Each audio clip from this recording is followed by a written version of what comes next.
youngest is ill, and he's going to be returning to his home. And instead, we're going to move everything up by basically an hour this morning, and we'll be kicking things off here with Bashir. But before we do that, I would like to let you know that this year we had a program committee that we assembled and said, hey, what should this year's conference theme really be about? And overwhelmingly, the response was, hey, let's talk about the impact of artificial intelligence in the utility industry. And so we had amazing contributions from our program committee members, and I'm just going to ask you to come up here real quick. We do have a token of appreciation to present to you, and we're going to take a quick photo.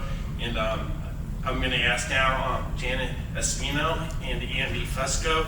We will also have Shane Kokaruda. I'm not sure if he's in the room. It looked like he might have been on a phone call. And then also we have Obi Everett, who's here today. I think we have, looks like Janet and Andy here.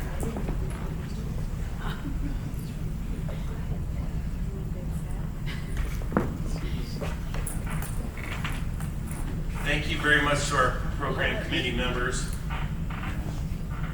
You want to change it so that I'm not in their picture?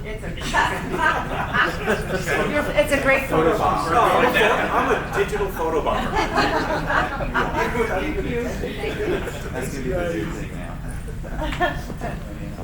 Bashir, you're everywhere. Okay. Yes, I am. Yeah, this is marketing. I'll take it. Next up, I'm excited to announce Bashir is going to take us through a little bit of a journey, share some of the work that Avertra is doing. Originally, we were going to be joined by one of their key customers, being Tico, and they were visited by Milton and Helene, and due to that, they are not here today, but Bashir's going to share a little bit about some of the different journeys he's taken through with utilities and some of the impacts that AI is having in the offerings that they have there. So please join me in welcoming Bashir.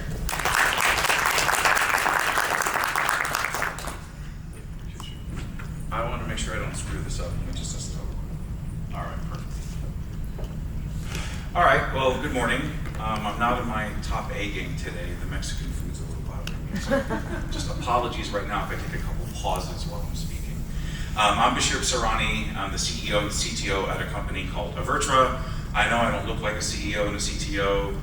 I am actually typically in shorts. This is like very formal dress wear for me, but I swear to God I am. It's been a pretty fun journey. I've been in tech ever since I can remember.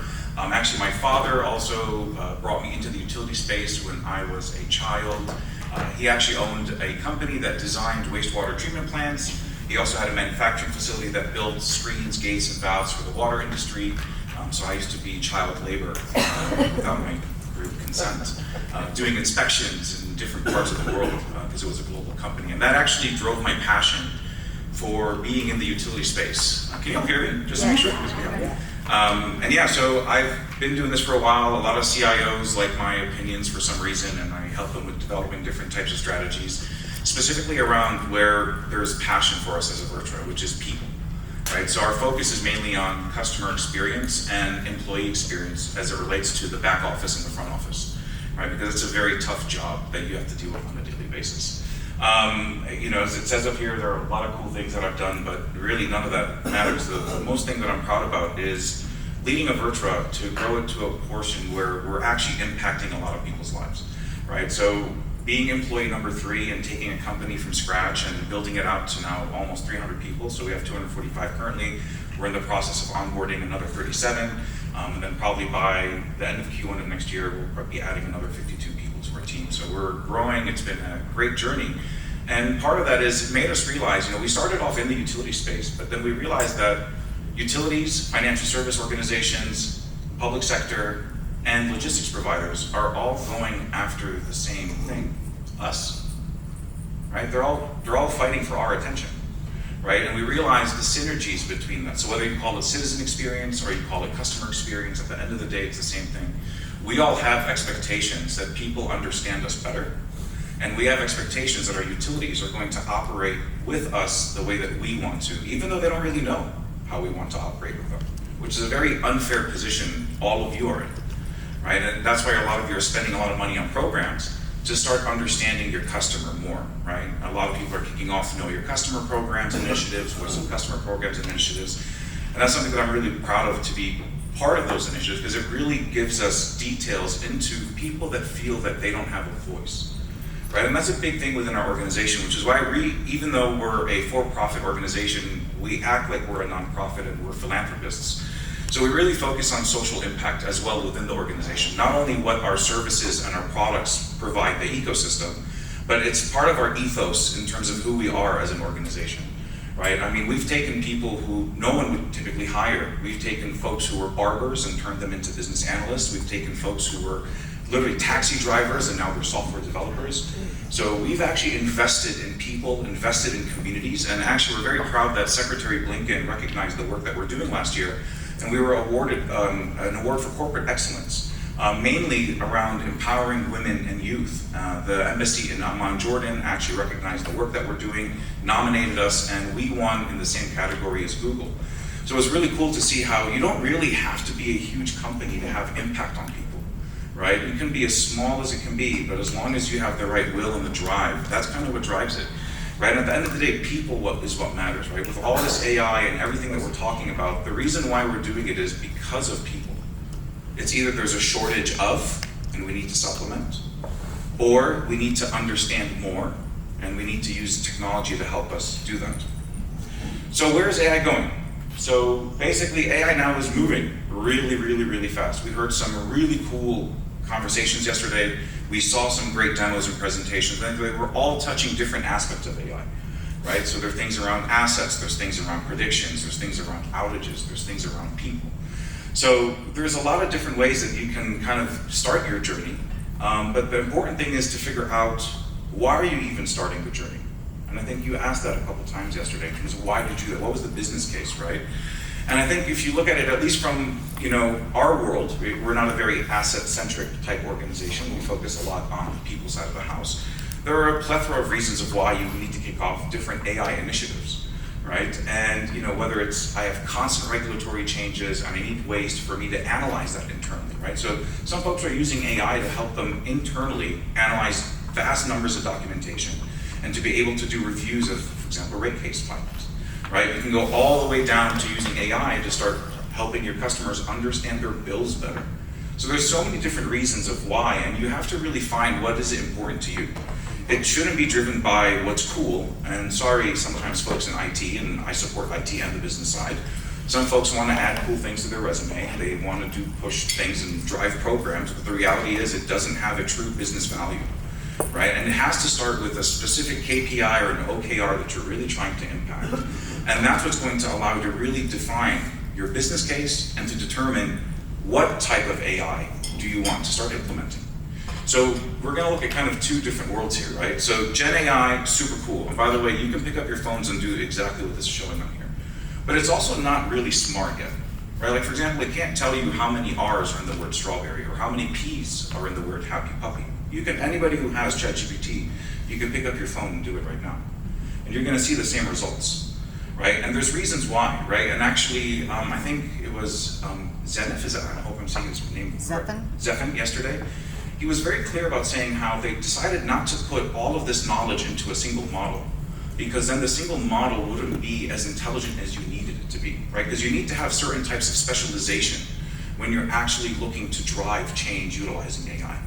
Right? So I hate calling it now the classic and traditional AI, because right now everybody in the world, who was it? It's just that everybody thinks they're now, I think it was Josh, right? That said, hey, if you watch golf, you see an AI commercial all the time and everybody now thinks they're an AI company, right?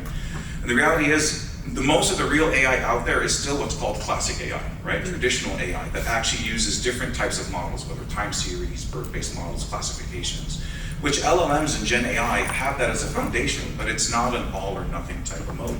And there's worlds where they all integrate with each other as well too. I don't think it's an either or, right? So classic AI is still there, and it's still the foundation for a lot of things, and that's what you want to hire data scientists for, that's what you want to bring in engineers for, mathematicians, and whoever else that you want to support your initiatives. But how do you start? So number one, you gotta really identify what you're trying to achieve, right? It has to be measurable, it has to be quantifiable, and it has to be something that you can see a result. My personal recommendation for anybody doing an AI program, if you don't see anything tangible in less than 6 months, then you should abort the idea. Right? If anybody tells you you need a year to see any value, then they probably haven't done this before. Right? And that becomes a very important thing. I think Josh warned that about being prepared to pick the right vendors and being prepared to pick the right partners. And I asked a question about how many mathematicians do you all have on your team? That becomes a very important question as well too to ask, right? Because you really need people who are specialized in certain areas that tie to your use case. That's the most important thing, right? So if your use cases are around predicting why customers are calling, or if your use case is around asset failure, those are two very different specialized types of people that you're going to want to bring into your organization to help you with this. It's not a one-size-fits-all. I can't just go hire a data scientist. Right? You have to hire people that actually have the capabilities and the skill set that you're looking for. And that kind of becomes this foundation. It starts with the what, not the how. The how becomes the last question you really need to answer. And defining really the value is the biggest and hardest part of the journey. I'll tell you this, it's not the tech. I know it's scary for some people, but the tech isn't the hard part. It's the business actually knowing what they want, sticking to it, and not changing their mind every 3 months. Right? I mean, for those who've been in the utility space long enough, we know that this happens, right? But it's the reality also of every space. It's not just in the utility industry. Why? Because things are moving really fast, right?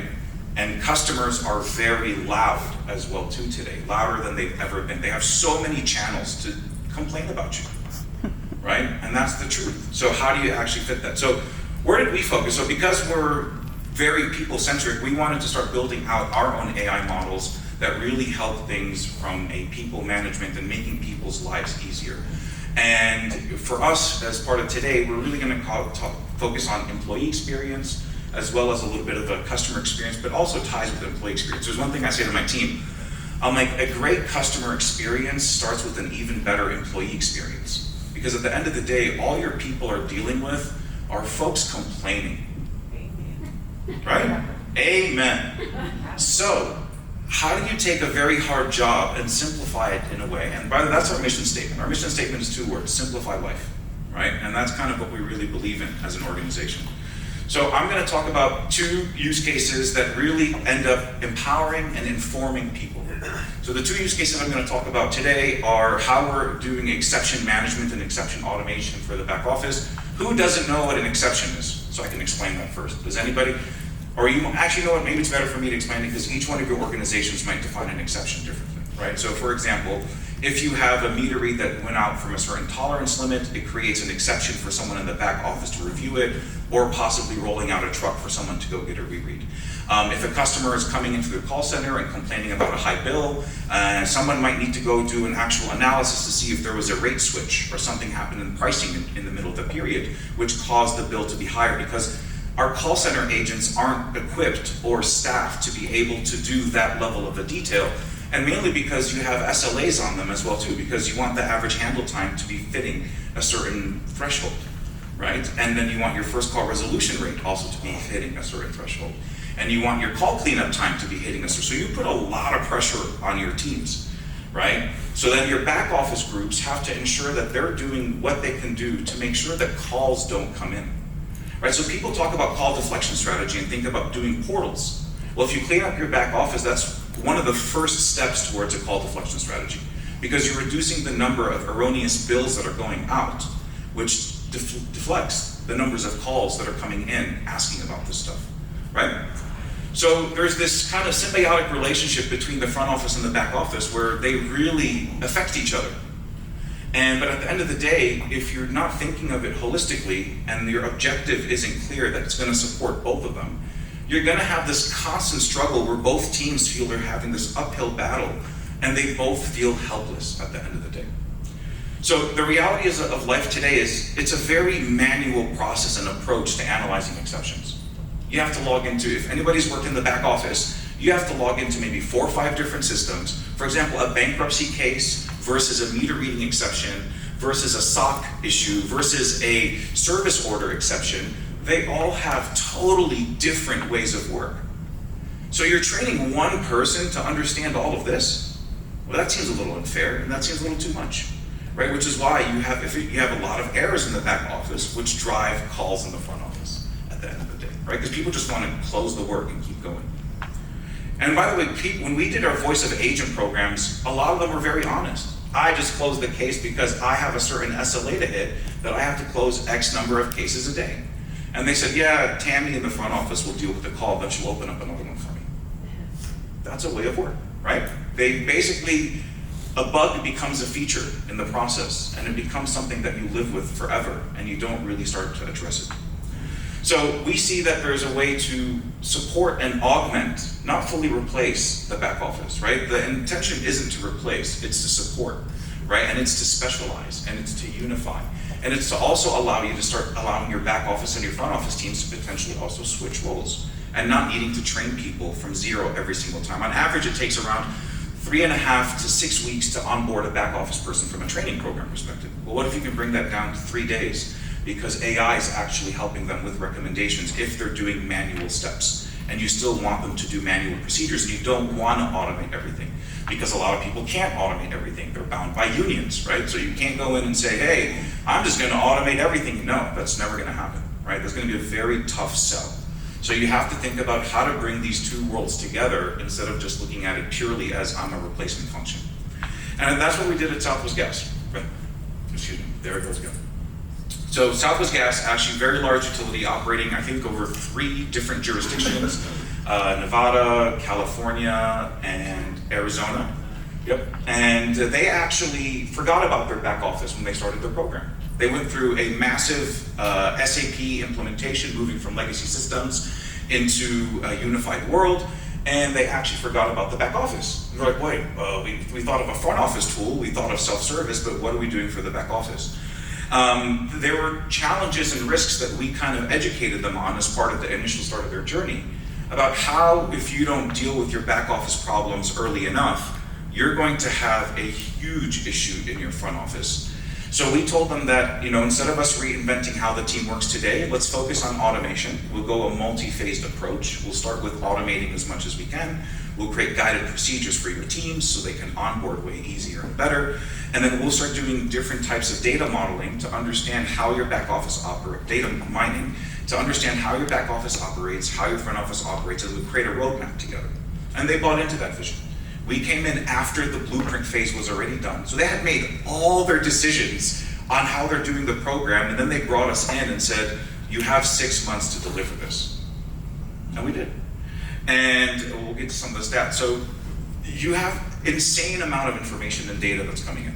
You have to understand procedures related to SOC, related to internal branding and voicing and messaging, because some of our automations actually end up pushing out communications to the customer automatically, so you have to be very careful when you're pushing out automated, generated kind of text to a customer base. We had to bring in meter reading data, appliance data, weather data, billing information, invoicing information, asset ages. We had to bring in so much different information into one system to start understanding how Southwest Gas operates, what is their data model, and what is their customer model. And we were able to train we had already built pre-built decision trees as well as pre-built AI models to allow our system to analyze exceptions, determine the cause, and then have a sense of reasoning of what the next set of best actions are going to be, whether it needs to be a meter read replacement order that gets created, a bill gets replaced and reversed, you send a notification out to a customer, and there's a ton of things that the system does. Since they've gone live, it's been 3 years, we've successfully, through AI and our automation framework, I think Josh also mentioned it yesterday, that AI isn't going to be alone. You have to do AI, analytics, and automation all together, because you have to have the 3 working together. You're always collecting more information and more data, and that has to be fed into your AI model so you can keep refining it and making it smarter and smarter and smarter, or the better way to look at it, make it more accurate and relevant to what's happening in the field and what's happening in the call center or in the back office. So we were able to successfully actually solve 4.4 million exceptions that happened in their system. Now I know you might say, well, hey, they just implemented a new CIS. How do they have 4.4 million exceptions implementing a net new CIS? right? But the reality is, this is the reality of implementing an MCIS, right? Sorry, TMG. I have to That's say over that. 3 years? 3 years. It's normal. Yeah, so this is over a 3-year period for a 2.2 million customer base utility. Meters, 2.2 million meters, okay? We're at an 87.7% accuracy rate right now. We're in continuous fine tuning because new things keep happening. New situations, new weather patterns that you weren't expecting, new regulatory things that come in, rates changing. You have crews not being as efficient as they were before. So there's many reasons why, and that's the other thing. You can never get to 100%. It's impossible. It's impossible, right? Your accuracy will never be 100%, which is why it is important to have a feedback loop, which is why you see there's still around 620,000 of them that are handled by experts, right? So these are things that either, you can see we have different classifications for our automation. Failed, manual, and complete. Failed means my automation failed, total, right?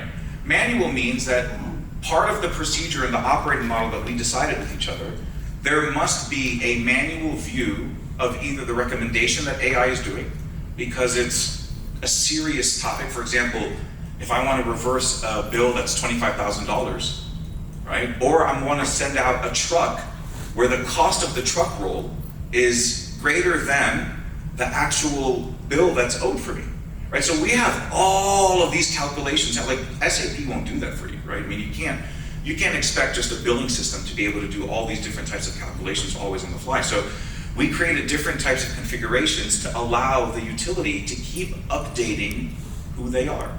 Context counts, right? And if you don't keep updating context, AI gets lost. Or it becomes stuck in the past because today's context isn't yesterday's, right? So that becomes a very important thing as well too as you're running these programs. Here's just a very simple high-level view for you about all the different steps that our AI tool actually has to take. So there's a lot of black box in AI. What does it do? How do I know it's doing it? Where can I audit it? Where can I see it? How do I know why it made this decision? I'm sure you all have heard this before, right? I'm sure you all have these questions as well too if you're considering doing AI programs today. So this is a simple way for us to be able to showcase what our AI does. It collects information, it does comparison, it proposes different types of resolutions, then it basically starts adapting to different data sets that are coming in, and at the end of the day, it goes ahead into resolving it and deciding what the next best action, actually resolving it for you, right? But now, see, our clients want visibility. So what did we do? We actually created our own translation layer to be able to take our AI models and our outputs and how they decide, and we represent it in BPMN. So people can actually see what the AI is doing from a business process perspective. And then we can show heat maps to see where are the highest levels of concentrations of decisioning, where we have things slowing down, because that also allows our team to go do analysis to see, well, why is this decision taking a lot longer than every other decision in the flow, right? Why is the integration with the system taking much longer than the other integrations throughout the rest of the models that they're bringing in information? So, because our models run after batch. So for this exact example, what happens is batch process runs on a nightly basis. They upload their meter reading information, they upload their payment information. So right after meter reading, our initial AI models run to look at meter read exceptions and implausibles. Once that's done, because what is the goal? The goal is to have as many, the goal is to have as many actual bills out the door. That was the objective, right? So there's an OKR that says, I need X% of my bills to be out the door on a nightly basis. So when we did the analysis of what's stopping it, well, this is your typical cycle. I have an implausible today, it doesn't get worked on until tomorrow. Because it's uploaded at 9 p.m. at night, and then my staff doesn't come into the morning, so all of those are gonna be put on hold. And then what else happens? Well, if a meter reading is on hold, guess what typically, or it's implausible, there's a high probability if they just release it, that billing is gonna kick out as well too.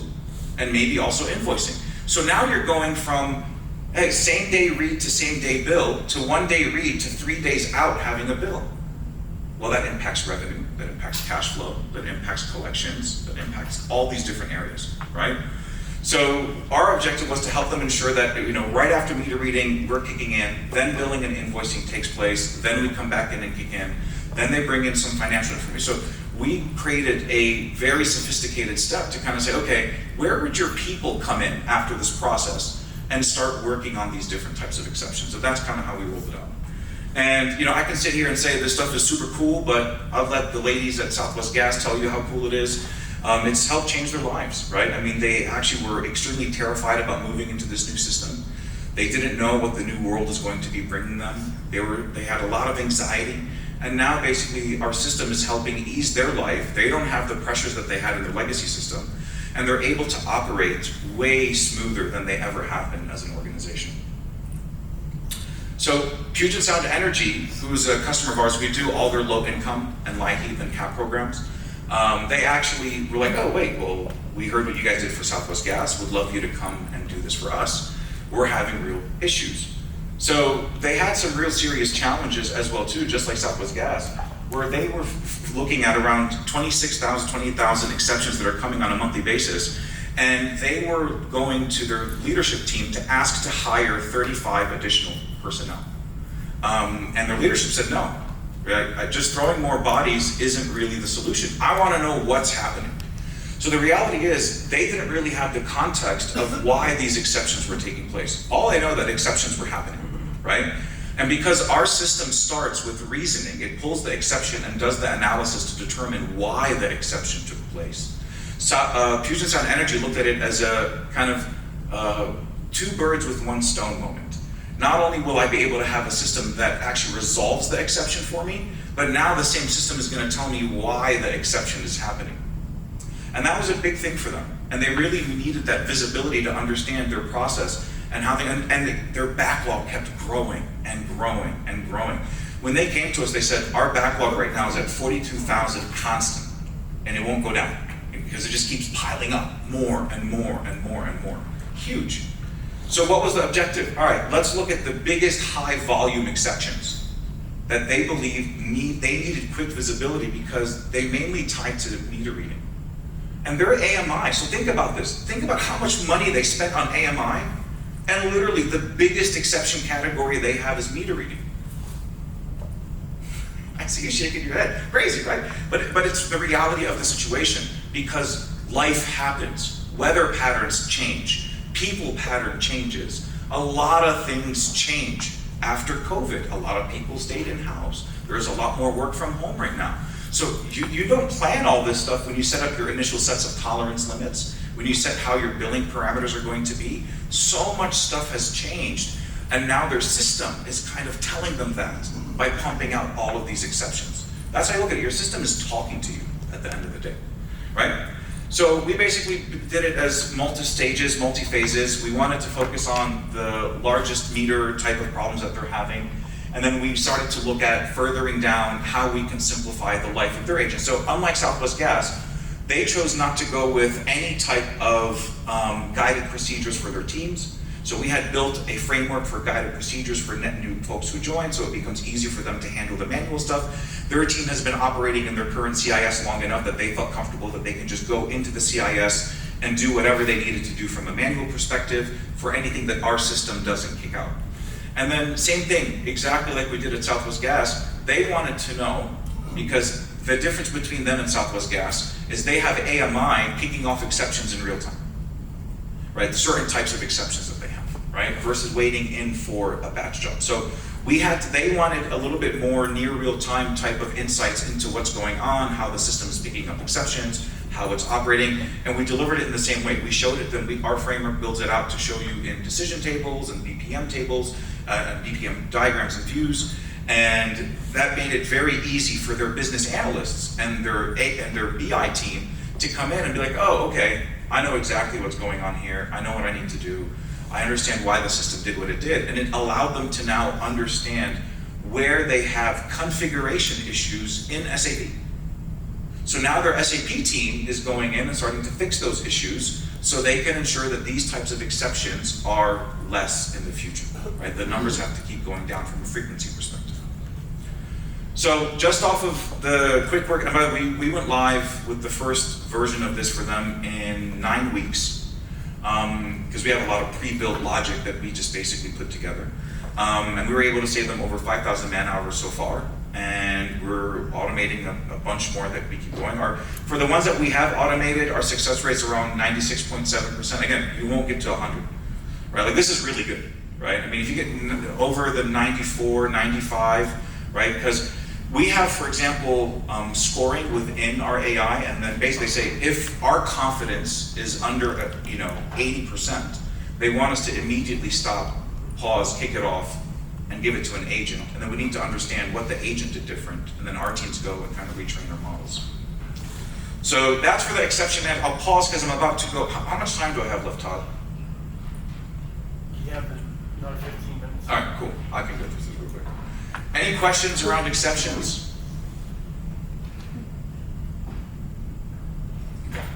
I do have one. Yeah, please. So for this, the use cases you have, obviously to identify what they are and why they happened, is there any automation to fix them, or is that something that then somebody has to get eyes on it and then figure out how to fix it? Both. It does both? It can do both, Okay, yes. got it, thank you. Yeah, because it recommends and it's ready to do it, Right. right? But if they're saying, no, I need an agent to see this first, and then the agent can either approve and allow the automation to go down and continue its path, or you can basically have the agent go ahead and fulfill it, and then it'll pick it up and it'll see the status change of that object in the system, and then change the status on its side as well too. Great, thanks.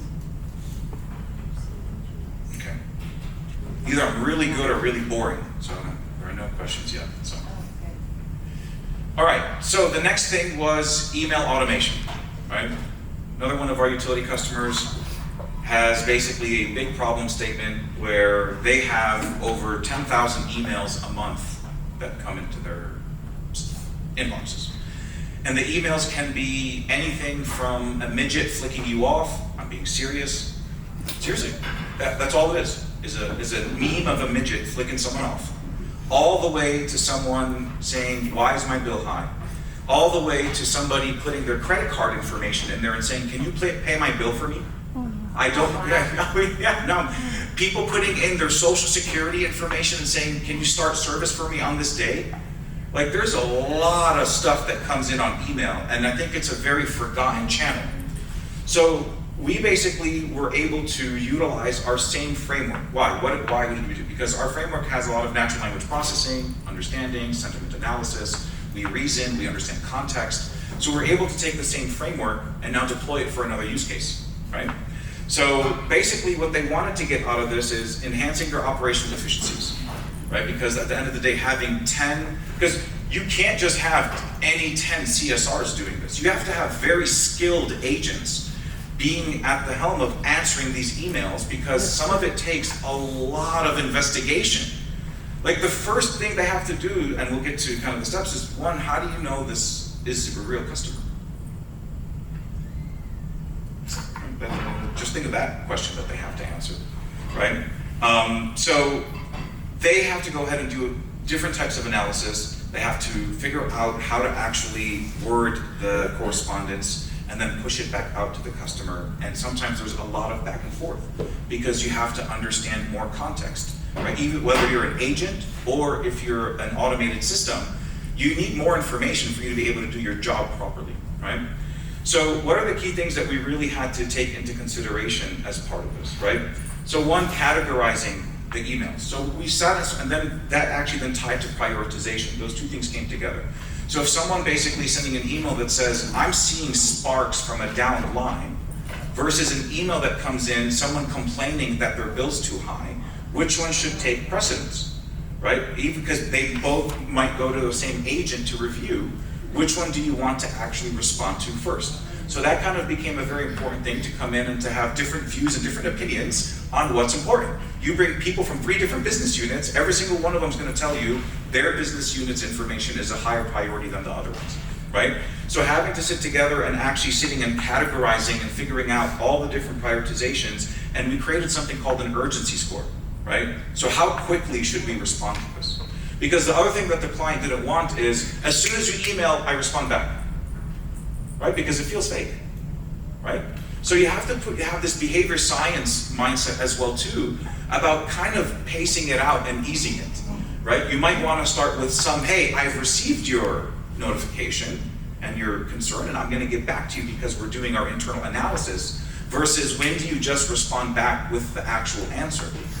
Those things, that takes a lot of thinking and prioritization about how do we actually do that and what's the best way for us to do it. Then, how do you make sure the tone, right, sticks with the compliance and fits within the operating procedure? So if somebody is very aggressive in an email, do you respond back aggressive? Or do you respond back polite, calm, asking them different things? So again, and then there's elements of bias, and there was multiple questions around it. So the way that we got over bias is we actually have 4 models recommending a response, and then 1 model looking at all 4 of their recommendations and scoring them, in a sense. So there's a voting system that we ended up building. And then what happens is then the agents at the end have to go ahead and approve. So right now, none of the emails are going out fully automatically by themselves. We basically created our own, you can say, email inbox. I'll show you some pictures of it. So it actually goes ahead and creates the responses for the agents right now, and the agents, we're at the training stage, right? So the agent's saying, yes, this is the response. Yes, you did the proper analysis. Or no, I want to change this, right? So there's all these different things that we have to take into consideration. So this was kind of their original way of work, and then we kind of turned it into something that could last in minutes. But again, going back to just because I can get you a response in minutes doesn't mean we push it out to the customer in minutes. Those are 2 totally different philosophies, okay? Here's a nerdy architecture diagram that shows that it is way more than just AI. There's a lot of stuff that comes into this just to answer emails. You might be like, oh my God, all of this? Yes, all of this. Because you have to be able to have a system that has controls, because you're integrating into a real live environment, real live information, and you're talking to customers. So you need things that actually can understand boundaries, right? Where should I stop? Where should I start? So this is why we took many things into consideration when designing our platform and building out something that becomes supportive of so many different use cases. This exact same architecture does the exception resolution. This exact same architecture does the email responses, bless you. The same architecture does actually probably 4 to 5 different AI use cases that we've developed in one single architecture and one single stack. Well, no, it's not one stack, but one architecture. So this is the inbox that we built for them to be able to come in. This is part of our initial dev environment, so that's why we have a bunch of fake information here. The inbox, the AI comes in, understands the sentiment, gives a recommendation on how to be able to respond back. You respond back. This is where the agents can come in and actually change it themselves. You have history of all the different correspondences, so you can see what did I say to the customer before, and versus what am I saying to the customer right now. And we believe this is a real type of roadmap to run stuff like out, because we're not saying 100%, right? We're saying, we started, I think it was around early August. So we're saying only 10% of your emails should be going out fully automated in an automated fashion by December. And then by the end of December of next year, 75%. Because we need to start understanding the effectiveness of this, right? And how do customers actually react to it? And we're going to be turning it on in December and finding out. So that's going to be, but you have to have really good testing. So one of the things that we did to train this is we took around 3 years of email and call center data, and we fed it into our model to understand if I have a certain utterance or a prompt, how do I respond back? How does my agent respond back on the phone for somebody asking a specific question? But then also we have this history of back and forth for 3 years of email, bless you again, of emails coming in and us responding back to them. So technically these trained agents should really understand our voice as a company. They should be trained. So we wanted to use what we're calling like tribal knowledge in a sense, right? To kind of fit that into our models to make it far more accurate and make it stick to the principles that each brand builds for themselves, in a sense, right? So how do we actually measure? So first reply resolution instead of first call resolution, right? So now you're looking at things from a different way because it's coming in from a different channel. Our response times, right? How fast was our system able to actually respond to this versus when we actually push it out? How the accuracy of the AI generated response, right? And that comes through our feedback cycles and our feedback loops and our training process. And then last thing is, how many of them actually went through automation and were fully done? So that's kind of like the triangle that comes in. Your people, your customers, and you as an entity really have to come together to make something like a simple system, even though it's not simple, you saw how complex that architecture is, work for you to be able to help you engage with your customers much better. And with that, I want to say thank you, and I'll leave it up for questions.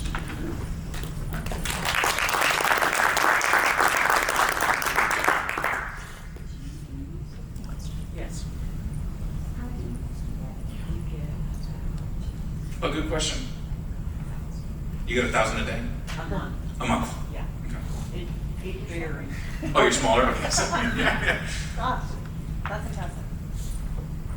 I feel like I'm sitting between your triangle, you know, at customer service on one side and billing on the other.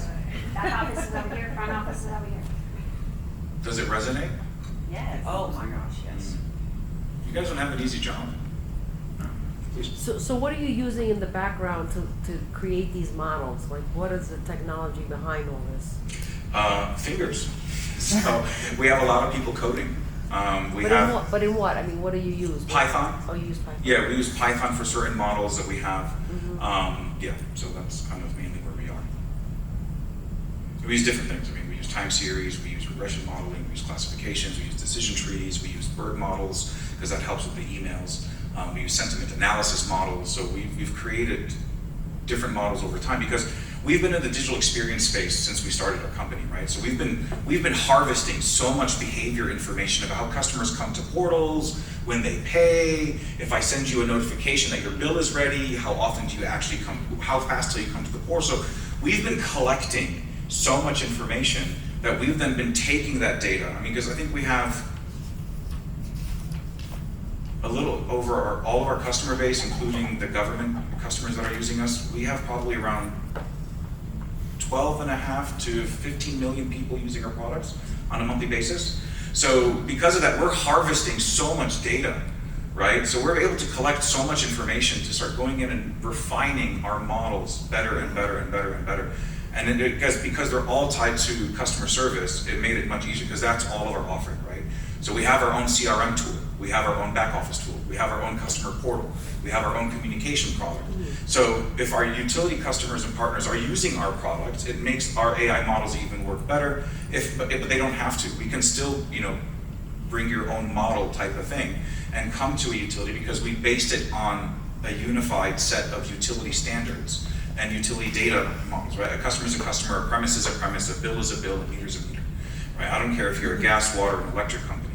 Right? But do you host the data in your model? Oh, actually, Southwest Gas is on premise, so we don't host. So we actually have, for the longest time, been huge components of this is your world, you own it. If you want it in the cloud, you can. I'm not forcing you.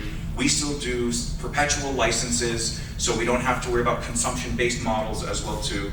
So we've actually, again, staying core to our mission statement of Simplify Life, right? We wanted to make sure that we give folks options and not force them.